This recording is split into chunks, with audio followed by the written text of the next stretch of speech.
There are no second takes. You either get it or you don't. It'll never happen again.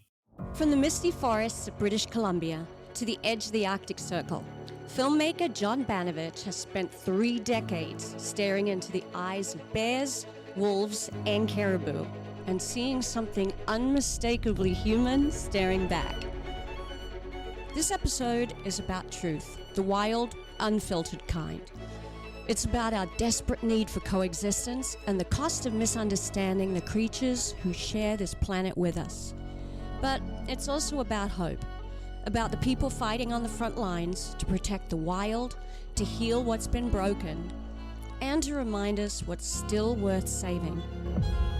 Welcome to The Wild Edge, a mission-driven podcast exploring the pulse between humanity and nature, and the stories that reconnect us to the awe of our wildlife and the lands all of us call home. We are very excited to have our very first guest on the show today, John Banovich. He is an international director, cinematographer based out of the Canadian West Coast. He has directed 2 award-winning feature films. He's also directed award-winning documentaries, which we'll put in the show notes for you later to watch. He has 3 decades of expertise in filming natural history and wildlife in every province and territory in Canada. And he's in production of his natural history documentary miniseries, The Gentle Beast, which is about his encounters with all the different bear species. And just released on Amazon is the first of 3 incredibly inspiring, beautiful books called Banovich. Thank you so very much, John, for coming on our very, very first podcast. I am welcomed and I'm honored. Thank you very much, Stacy and Fairlie, for having me.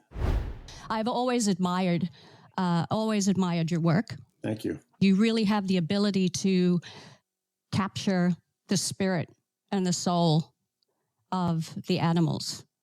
And one of those animals that I am particularly in love with bears.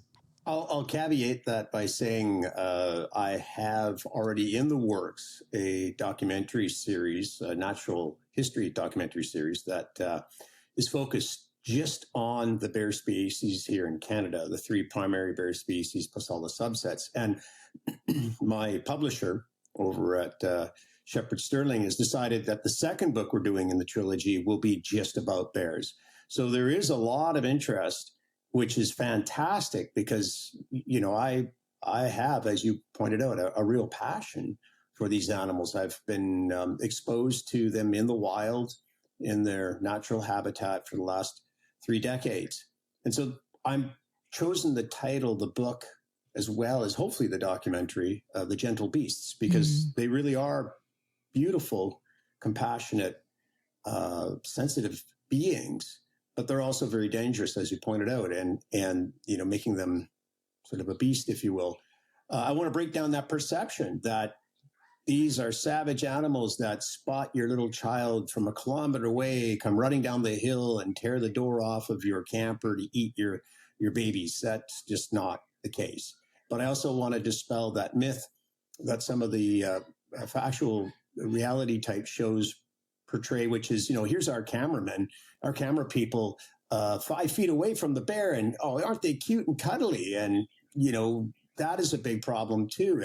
And my wife, having formerly worked for the national parks here in Canada, and having traveled to many of them and even filmed and photographed in several of them, we see this commonly with the public.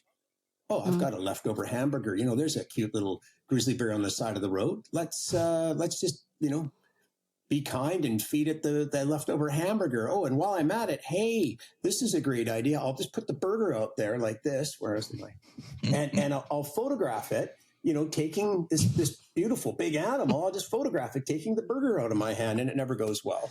So, you know, when we analyze what's going on there, I have a lot of red flags. I'm very concerned about the well-being, obviously, of the people stopping on the road, but equally concerned about the bear, because the second that bear bites someone or causes any problems at all, they're going to most likely take the bear down. That's just unnecessary, and we can't have that. And I think that's the problem, right?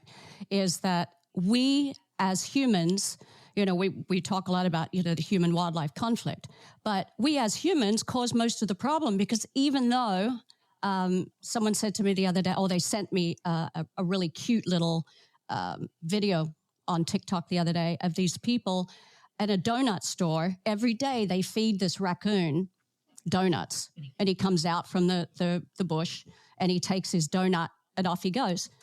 But what people don't realize is what happens if that raccoon goes into somebody's yard looking for a donut and they don't happen to like raccoons, or the raccoon bites their kid, or I was just going to say, it always surprises me, I think from all of us just being in tune with wildlife for a long time, it's a different level of awareness. And I'm always reminded of how much education is important in what we're talking about right now.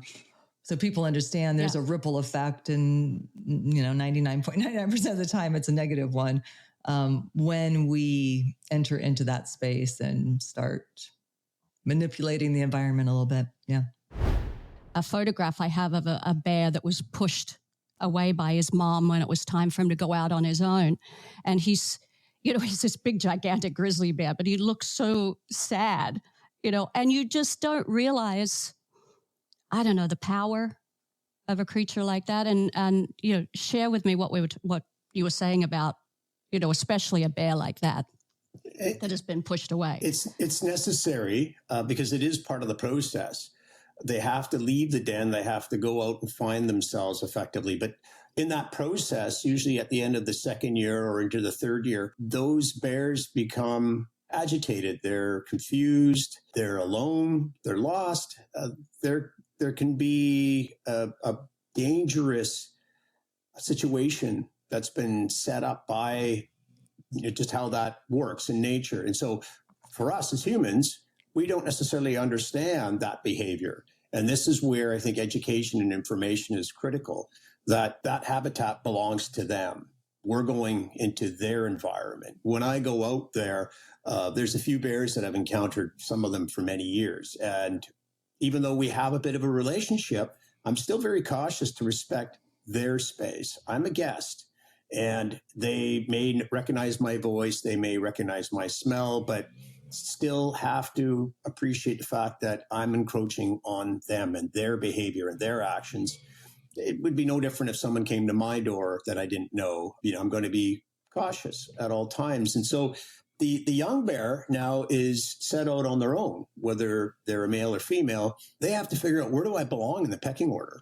And how am I going to survive? And, mom doesn't want me anymore. And a lot of times that happens when mom's, back in the dating game again, and she's ready to procreate, and she can't have the other one around while she's getting busy.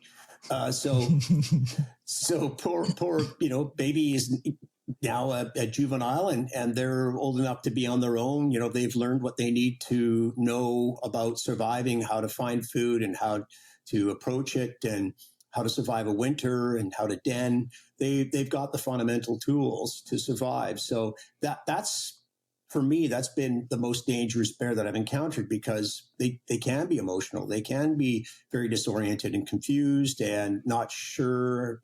Mom dealt with the human being last time, but now I've got to deal with the human being on my own. And it's not that they're necessarily aggressive, maybe more so defensive. And not that they necessarily want to harm you, but they just don't know necessarily how to deal with a human being. And that's been my experience. What is it about bears that drew you in so much that you wanted to spend, 30 plus years capturing their personality, their habits, and by the way, you are also studying, right? After all these years of working with wildlife, you are also studying now for your degree, right? For wildlife. Yeah, I've been picking away at it. For how many years, John? Well, it's going to take a long time, and I'm okay with that. My family is the priority, and that's great. It is an interest though, and bears really started out more as a fascination. My best friend, Graham, is a wildlife biologist and a photographer as well, nature photographer. And we were working on some of his shoots years and years ago, and we would encounter bears, and we were always very cautious, and that kind of piqued my interest. And my brother being a forestry engineer and working in very remote parts of the province here, British Columbia, that presented another opportunity to be exposed to the bears, in a close proximity. So it kind of raised an interest for me, and ultimately what happened was on several feature films, I ended up being the second unit director of photography and second unit director, working with these specialty types of shots with bears and cougars and wolves. And it was always, who wants to do it? Well, get John Banovich to do it because no one else will do it. So, all right, I'll do it. And in I go, and they put a little electric fence up and they build a pen, and we film these different, with an animal wrangler, we film these different scenes. And what I observed, especially with the grizzly bears I was working with, is this type of behavior. There was a character to each bear. There was a personality, and that opened Pandora's box, if you will, because I wanted more. I wanted to know more about them. And what I was finding was that grizzly bears really aren't that ferocious. Yes, they're dangerous, but they're not vicious killers. In fact, most of the time, they don't even care I'm there. They don't. I keep my distance. I respect that space. I just get to know them, and it's spending time in their environment first so that they're comfortable and accepting of who I am and not being a threat to them in any way. Really, that's for me the biggest method that I'm using and observing them. And I'm not necessarily interested in those wild, crazy, over the top, slow motion action shots. I mean, yes, they happen, but I'm more interested in, what's their day-to-day behavior? How do they interact with the other species out here? How do they work the land? And what's their interaction with the land and with each other? And how do they work as a team? Watching two brothers bring down a moose, how they were able to fend off the competitors and protect their kill, but at the same time, be able to share that moose. Hey, man, I get the rear hind. I'm going to drag that off into the bush. So, you can chew on the front end of the carcass, but that's mine. That leg is mine. I'm dragging it off over here and leave me alone. And when I'm done eating, we can discuss who's going to get the head, that kind of thing. I mean, it would make a fantastic animation because in my head, I see these characters over time. I'm with them. I'm spending all this time and I'm going, hey, they have voices. I can just imagine what they're saying to each other. So there's these conversations, these little, characters that I create. But they are distinct. No one bear is the same as the next bear. They may look very similar, but they're very distinct in their markings, in their scars, in, their behaviors and their little habits that they have. And I can come back year after year. You and I, Fairlie, were talking about this one particular large alpha grizzly boar that I've encountered in the Northern Rockies a few times year after year. I call him Mumf.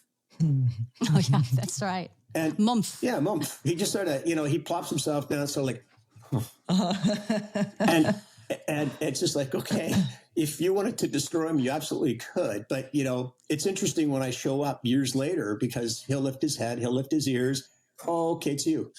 Yeah, you're back because I recognize you and you're not a problem. And where the shots get really interesting is when somebody new shows up that he doesn't know. And he comes off of his mound. And I'm speaking about a particular incident that happened a few years ago where he had a stag, he had an elk that he brought down and buried and was protecting it. And it made for some really interesting moments where he was fending off the wolves in the morning and the young, male grizzlies trying to sneak in on the action. And that poor guy was exhausted. I don't think he slept for 3 or 4 days. And he'd perch himself and his eyes would close and he'd just sort of start dropping his head. He'd just slowly be going to sleep. And I'm going, oh man, dude, you must be tired. And then some noise would happen and, something new would enter that environment. And, okay, what's going on? Who are you? Okay, no, he'd come charging off his mount, chest out, nah. This is mine, go away. And then he'd give me a little glance as you walk by like, oh yeah, okay, you're still here. You don't really think about what they deal with. And I don't know how many people really sit back and think about what does that animal deal with day to day just to survive. And could we do it as human beings? Yeah, we'd be exhausted. What do bears bring to the environment? What are the importance, right? Yeah, it's all part of the ecosystem. So they are at the very high end of the food chain. They're a predator animal, so that they help clean up. There's a very important part for them in that hierarchy. And when you remove bears from it, the system becomes unbalanced. It doesn't function very well. And so this is where, in the past, we've seen how man has intervened. Oh, okay, we have too many wolves. Let's call the wolves. But the question we have to start to ask is, what have we done to that environment as a species, as human beings, not individually, but as a species? What have we done to that environment that's caused this? Roads, mines, industrial landscape, human encroachment, all of that. Hey, John, can you give an example of the imbalance? Like, what's an example that might come to mind that could help people visualize what is an imbalance that you notice and what's the effect of it? So, and thank you for that question, because that's a really touchy subject. But the caribou up here are ones that I've observed, especially the woodland caribou in the southern part of the province, and again, leaking into a small portion of Montana and Idaho and Washington State, and across into Alberta. And over the years, I've observed herds disappearing. And it's sad because for me, out of all the ungulates, the caribou are my favorite. Their eyes are big, and you can look into their souls. I love that about them. I had formed a really unique relationship with a bull up on Highway 40 in Alberta. His name was Bruno. And I didn't name him. That was what the locals called him, the Aboriginal, the native people. And it was sad a couple of years ago that he got, hit by a truck, a speeding truck. And then 2 weeks later, his son was hit by a truck. And I have a picture of the two of them together on a hillside a little ways from the highway there. And that was tough because Bruno and I had established a relationship over years, much like Mumf, the grizzly bear, where I would show up and he'd actually come out of the woods, come over and greet me. And I just loved, he posed. He was, for a photographer and a filmmaker, he was the best caribou you could possibly ask for. Here comes Bruno, and hey, look at me. How you doing? Just wait a minute. I'm going to put my front hoof up here and on the stump, and you ready? Yeah. And he posed, and I got That's awesome. great photos of him and great footage of him, and he was just wonderful to work with. And that's such a rare opportunity. And again, that was just years and years of culminating a relationship. And I wasn't the only one. There was some folks up there who worked with Caribou Patrol who had built unique relationships with him. And it was sad to see him go. And that is where that human encroachment is a big problem.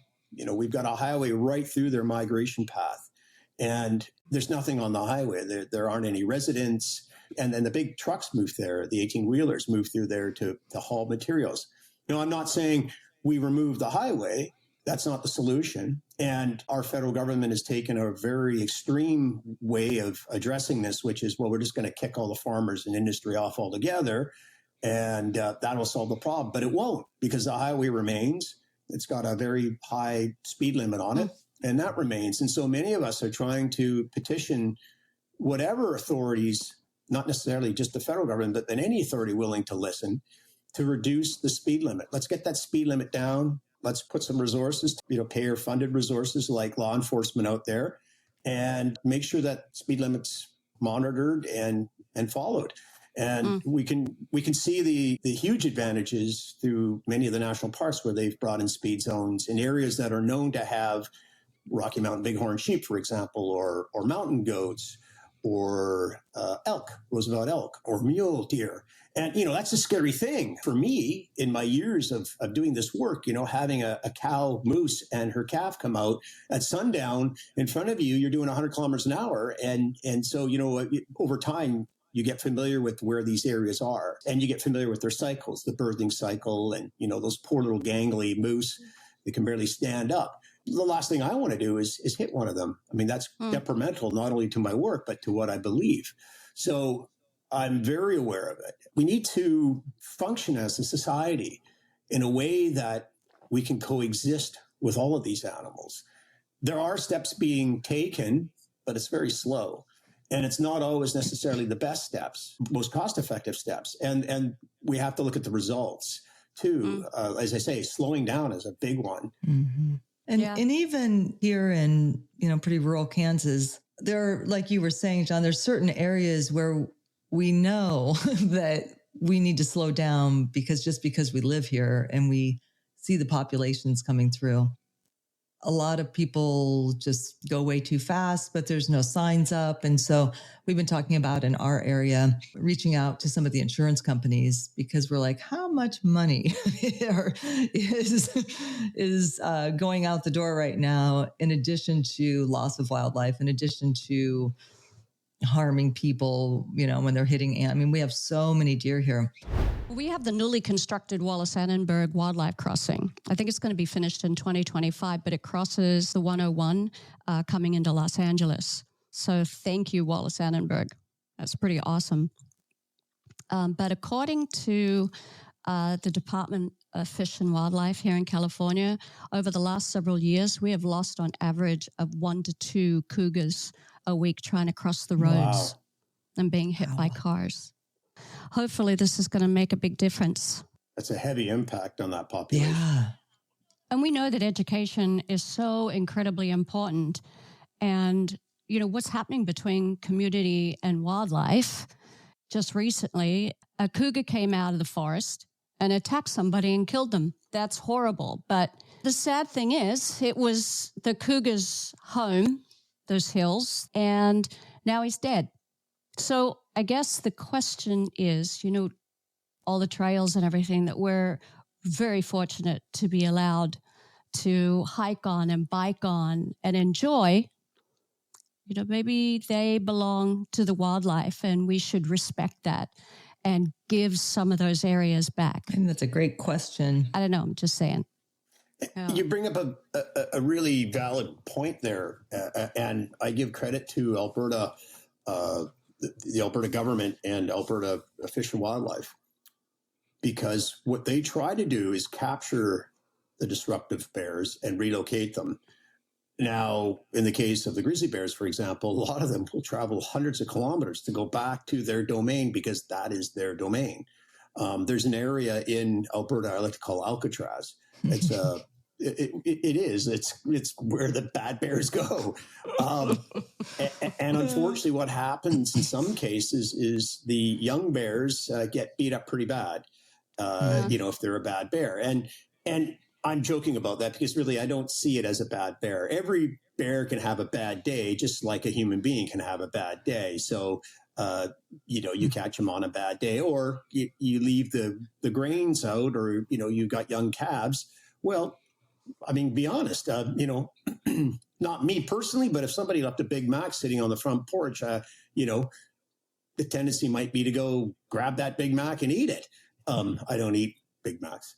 But that may be a bad example. But I like what you were talking about too, Stacy, the idea of getting the insurance companies involved. That's a great idea because you make a valid point. Think about all the damage that's, caused to vehicles, and, there's a deductible, but ultimately it's the insurance companies that are, forking out of pocket. So would it make more sense to build wildlife corridors? And we've got them up here on the Trans-Canada Highway, on our national highway that goes coast to coast. And there are these bridges, huge, they're massive projects to undertake, but they work, they're effective. The animals, they're fenced off. They can't cross the freeway anywhere in the Banff National Park, Lake Louise National Park, most of the Kootenays National Park.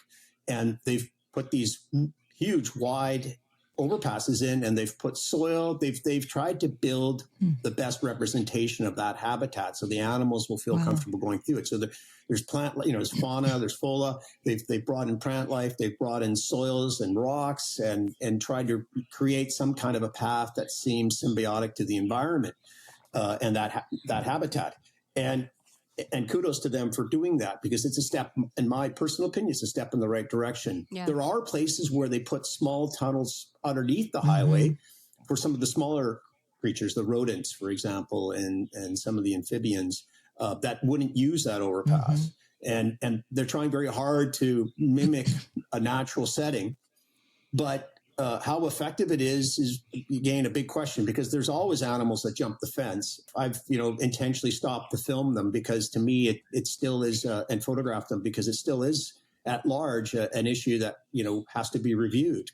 And there has to be more technology put into this, because we do end up with ungulates still jumping the fence and bears getting through the fence. I mean, if a grizzly bear wants to get somewhere, they will. What keeps you going? What encourages you? What keeps you curious after the 3-ish decades or more? I'm curious what keeps you moving in this direction and deepening your experience and sharing it with all of us. What keeps me going is just the love of being out there. This is interesting because I find a solitude of peace. I am absorbed. I'm grounded. I'm absorbed into that. There's a spirit of calm and relaxation. There's no whiskey or tequila shot under the sun that'll give you that ever. It is living. I'm alive. And that to me is the addiction, and I hate to say it, but it is a bit of an addiction. I'd love to retire in an old log cabin in the middle of nowhere. Just leave me alone. And, my ideal neighbors are Mr. Moose, Mr. Bear, Bam. Mr. Elk, or Mumf, Mr. Caribou, Mr. Wolverine. Mumf, yeah, I'd be happy to have Mumf as a neighbor. He's a great character, hey, Mumf, good morning. Oh, okay. Yeah, good to see you too. Okay, yeah, got it. And for my children too, I think this has been an education that they're not going to get in any traditional setting, that they've been exposed to this, both through the work that my wife did and the work that I do. And they spend a lot of time out there. My daughters and my son both have, taken the camera in their hands and a bit, a little bit like you, Fairlie, where your son kind of chased in that direction as well. And it's an education for them because they understand both the beauty and the harshness that exists out there. What the real world is. It's not this 15-minute city that we live in. It is untamed. I mean, the water's cold, but it sure tastes great. I'll tell you, I drink that natural water all the time. And, food's hard to come by out there, but it does exist. Nature provides. It does exist. And the mountains, they look beautiful, but boy, are they hard to climb. They've learned that too. We've been on top of the Rockies, and it's an experience that they can go back and share with their friends and classmates. And now all of a sudden they've got, everybody goes to Disneyland or Disney World or Hawaii or Cancun, and they share those stories, and it's like, isn't that sweet? Isn't that nice? But my children get to go back and share. I was with my dad and we were, 100 meters away from this big grizzly. And then we saw this huge herd of elk. And then we went over to the mountains. We saw the mountain goats up high in the alpine. And then we had a 4-wheel. We had to climb up. We had to hike up to the peak. And I could see for 200 kilometers in every direction, all the peaks of the Rockies and all the glaciers. And they're blue and they crack. And, they have this whole experience to get to share. I love that just when you're out there, you're able to experience what is. I've got a really neat shot, and I hold this. My son was with me. This was quite a few years ago, and we were entertained. It was better than anything you'd ever see in National Geographic or BBC because it's right in front of us unfolding. So there's a black bear and a young bull caribou on this glacial washout up in the Northern Rockies, and it's such a cool clip because I filmed the whole thing in slow motion, and I wish I had more than one camera. I wish I even had the drone up for it because it was such a cool encounter. This, here comes the black bear, and here comes the caribou, and they've got 350 meters, 400 meters of expanse open rocky area to cross. No, they have to cross right in front of each other. They got all this space either way they can go. And they get about 10, 15 meters from each other and they stop and they look at each other and they're just staring at each other. And my son's going, Daddy, what do you think's going to happen? Do you think the bear's going to, go after the caribou? I said, I don't know. Let's just watch. I mean, this is like a Mexican standoff. They're staring each other down. And the bear let out a bit of a breath and the caribou flinched and they both ran the opposite ways. Just like full on sprinting in opposite directions. It was beautiful. And of course, the caribou's tucked down behind one of the washouts, kind of poking its head up going, okay, where's the bear? And the bear's kind of hiding behind the rocks going, what just happened? What? I'm a bear. Like, that's not, Yeah. Like, what just happened? And I hope no other bear saw me. That's right. Little do they know, we're up on the hillside over here on the edge of the cliff with the camera on them. But that was just great. a brilliant moment. And it was a cool experience for my son because, that's ingrained into his memory for life now. Yeah. And we got to observe this. 100 years ago, this wasn't a big deal. Like a lot of our youth, our grandparents and great-grandparents had that experience, but it's not common anymore. So right. I think it's valuable because what it does for them, at least, is reintroduce to the natural history, to what is the factual world, what is. And those are the ones that are going to have an impact, I hope, on the future of our environment, right? What inspiration behind the book? Well, I want to share. Even if they can't go out there and be in the same location necessarily that I was in or to that extreme, I want them to be able to engage. I want them to start to feel. I don't know if that sounds right, but, let the emotions out. Let's experience. Yeah. Let's get lost in the image for a minute and experience a moment in time, right? That's real. This isn't made up. Like I said earlier, I'm not adding in layers of clouds or putting in animals that aren't there or, cutting it all up and pasting it all together, doing composites or any of that. I'm not running it through an AI processor. What you see is what really is. And I want to be able to share that. It is the natural world. And it is something that is necessary for our existence. So how else can we do this? Through film and through photography. And, I just, like I say, I'm blown away. I'm blessed that Neil and Charisse over at Shepherd Sterling feel so passionately about my work that they're willing to take this path. And initially it's 3 books. And we start with the first book, which is sort of a little bit of everything. And we focus on bears in the second one. And I'm excited about that too, because, let's dispel some of those myths. And then we get into the third one, which is all about creation. It's all about, what's out there, the vastness of it, the beauty of it, the boldness of it. The sunsets, the sunrises, the glaciers, the ice, how it all happens, the geological formations. I mean, there's art in nature if we're willing to stop and look for it. I can't wait for people to see your books because honestly, John, your work is awesome. And the way you capture these animals and the landscapes and everything, but I'm a huge Grizzly fan, and the way you capture some of these bears, it's awesome. These are going to be coffee table pieces, and I'm so excited for people to see them. So, I think that we do have a responsibility as filmmakers and as photographers with our work and how we present these animals. And I think in a lot of cases we have there is such a skewed view out there about wildlife. We see it time and time again when people go to the park and they want to get a selfie with a moose or a bear and they turn their back on the animal. What could go wrong with that? How do we help stop that kind of behavior? How do we teach these kids? How do we teach people to have respect for wildlife? We have to, it goes back to understanding and respect. And those people just need to be excused. Sorry, we're going to revoke your card, your admittance card. Don't come back. Because that's, we're going the wrong way. We've been down this path. We know it doesn't work.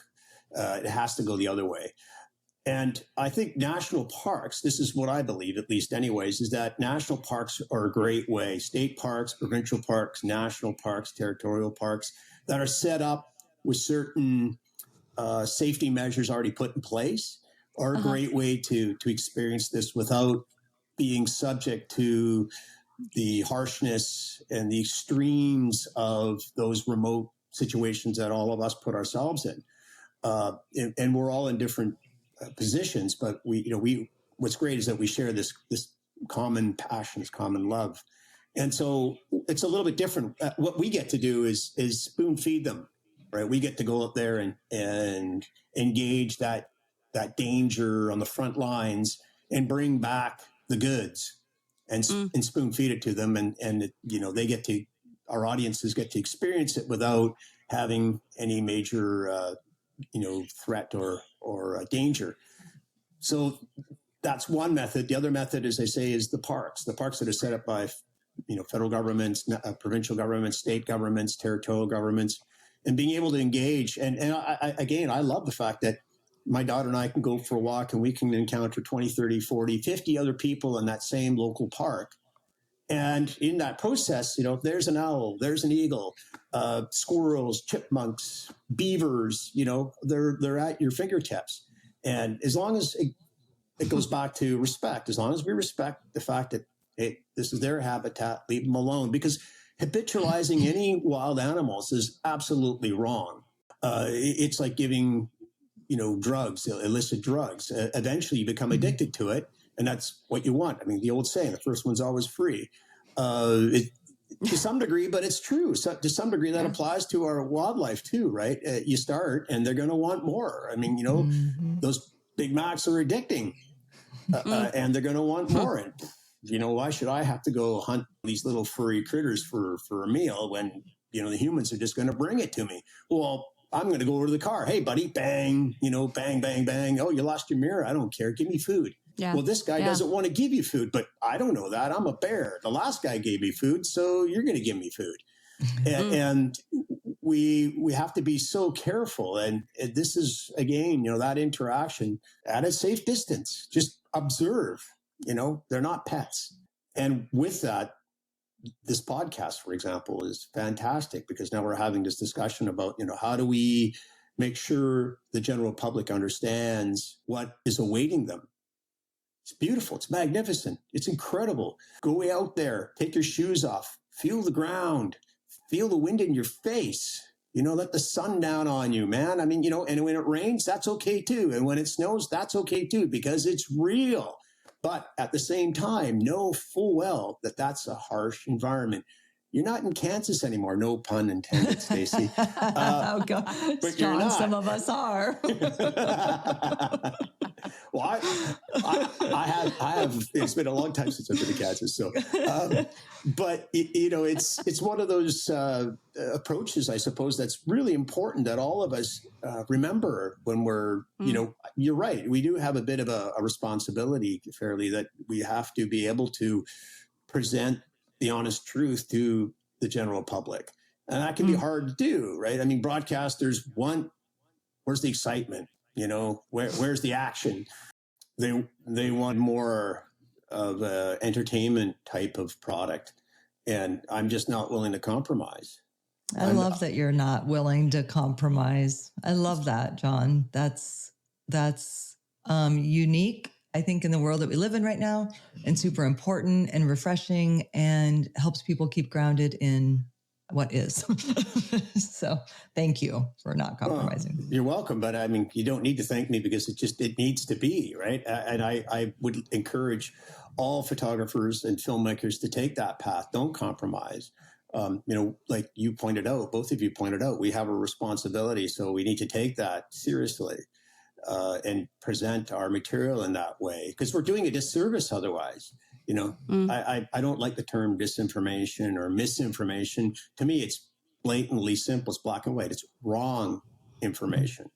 At the core of it, I mean, you live or you die out there, right? At the core of it. And that is sort of the scary factor. And I don't want to speak for you, but I know with myself, there are times when, that little bit of danger is not such a bad thing.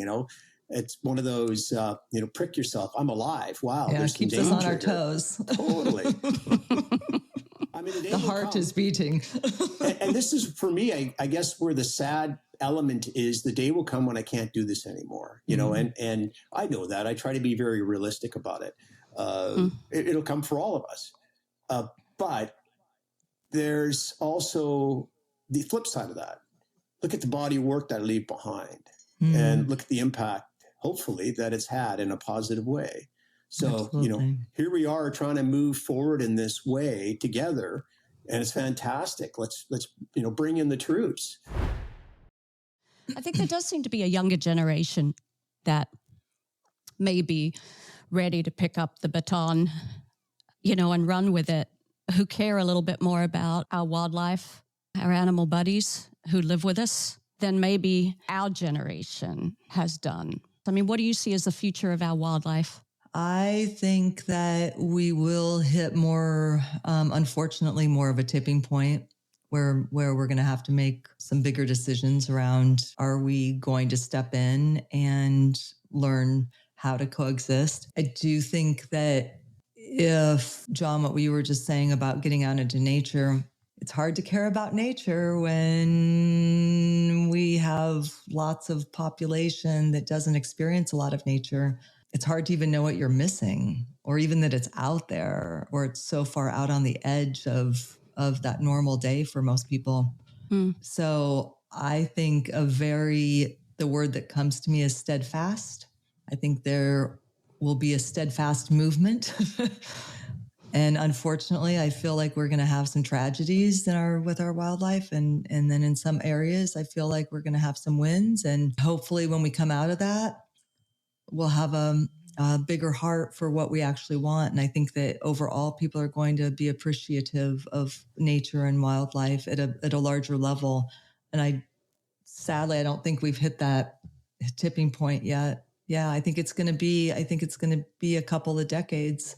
And I think that the core mass people that we have right now hopefully grows, and we create a steadiness where it's not swinging from left to right, but it's that middle ground that we've talked about, John, that you talked about, coming together in the middle to create things that work for all species. And it is possible, right? It's just going to take a little bit difference in thinking, a little bit different looking at things, observing things in a different way. But I think for most things, the middle way is probably going to be a win for all of us. So, but it's a little wavy right now, a little bit of a roller coaster. Yeah. I love this because it's so true. I have a distant cousin down here, just across the border in Washington State, just outside of Seattle. His name's John Banovich. There's something in the name, I kid you not. He's a wildlife painter, a very infamous wildlife painter, just stunning work. He introduced me to an idea many, many years ago, an idea of balance, sort of what you were, working towards there, Stacy, is this idea that I live in a house made of wood. So I drive a car made of steel, and whether it's a car made out of batteries, which, have to be mined, or whether it's burning, petroleum, which has to be pumped from the ground, no matter what, we have to extract the resources we need to exist from the earth. It's wrong for me to say, well, don't chop down trees anymore. It's wrong. I'd be a hypocrite. In fact, most of the world right now, I believe, is in this hypocritical state where we are lying to ourselves. That's what I believe. And I say that because it's easy enough to go out there into these different biospheres and these different habitats and see the amount of devastation that man has created without any recourse. And it can't happen that way. As you pointed out, Stacy, we're going to go, the pendulum's going to swing that way. It's going to have to come back. It will.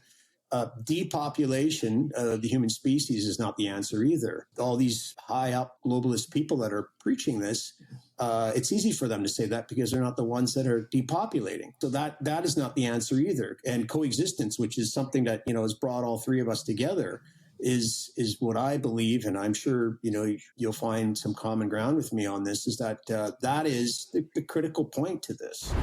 And the idea, Fairlie, what you were talking about is maybe we John, what you were just saying about getting out into nature. We put aside sanctuaries, and interesting enough, there are a few of those here already in Canada. They're hard to get to, first of all, but they're animal sanctuaries, which there's one specifically for the grizzly bear on the coast. And it is a very difficult place to get to. It's very hard to even be allowed to go in there. And it's because it's magnificent. So that might be, continuing down that path. That might be part of the solution. Bringing back, I still believe that, the First Nations have a lot to offer us in their traditional methods. They've lost a lot of that. And I don't necessarily believe that they are equipped efficiently to deal with that currently. But some of them are working back towards understanding their origins, and they managed to survive on these lands. And they managed to coexist quite comfortably with those animals. So maybe we need to take a step back and look at what they did and how they did it. This consumerism, the greed and the pride that drives consumerism is so deadly and dangerous. It's dark. I'm a big fan of just wearing the same old shirt. I don't need the latest fashion. I don't need the latest vehicle. I don't care if the Joneses or whoever, the Gomez's across the street have the newest Nike runners. Who cares? I don't need it. Not only is it bad for our environment, because most of it ends up in landfill, polluting the earth, but is it bad for me? So we have to start, with ourselves. This is what I believe.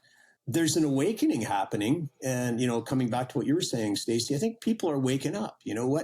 What have we been sold? What's this propaganda, this commercialization?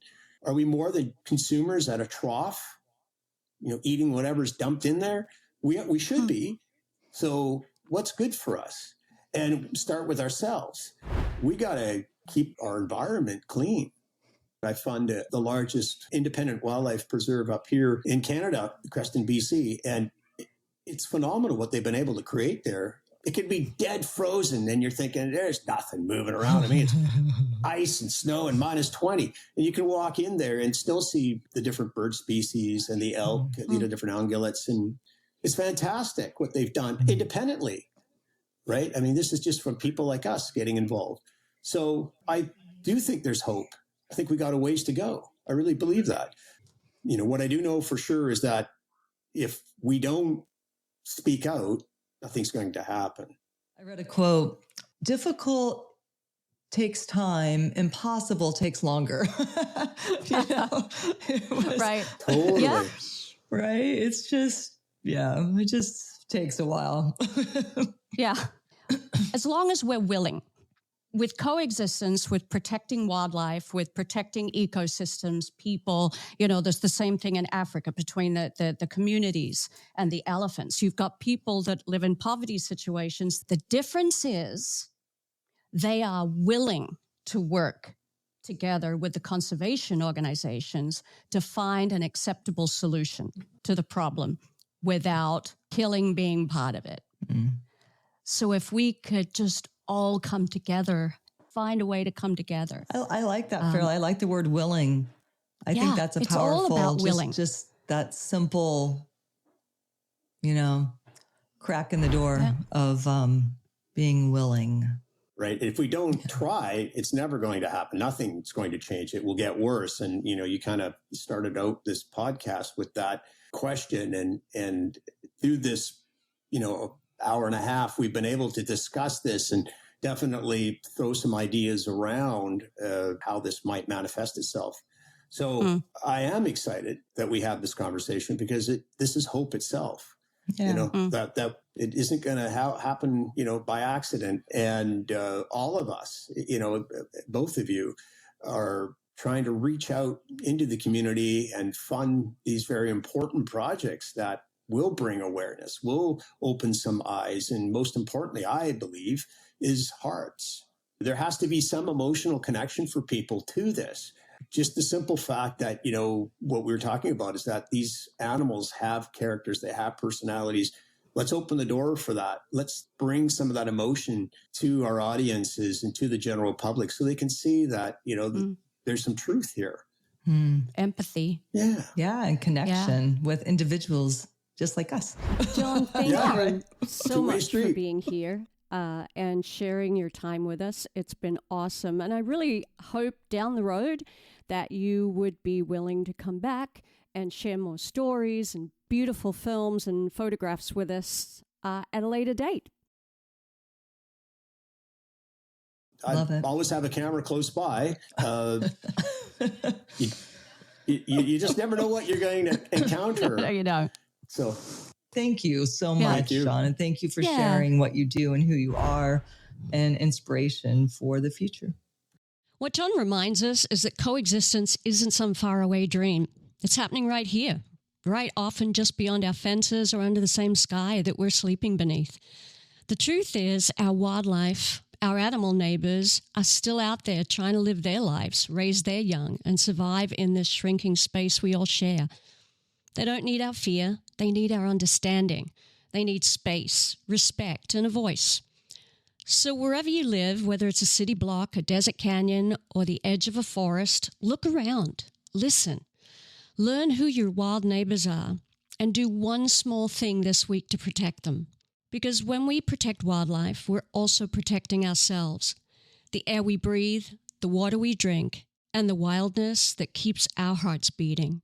I'm Fairlie Arrow, and thanks for listening to On the Wild Edge. Also want to shout out, thank you, Stacy James from Dazzle Africa for joining me on this episode. If this story moved you, share it.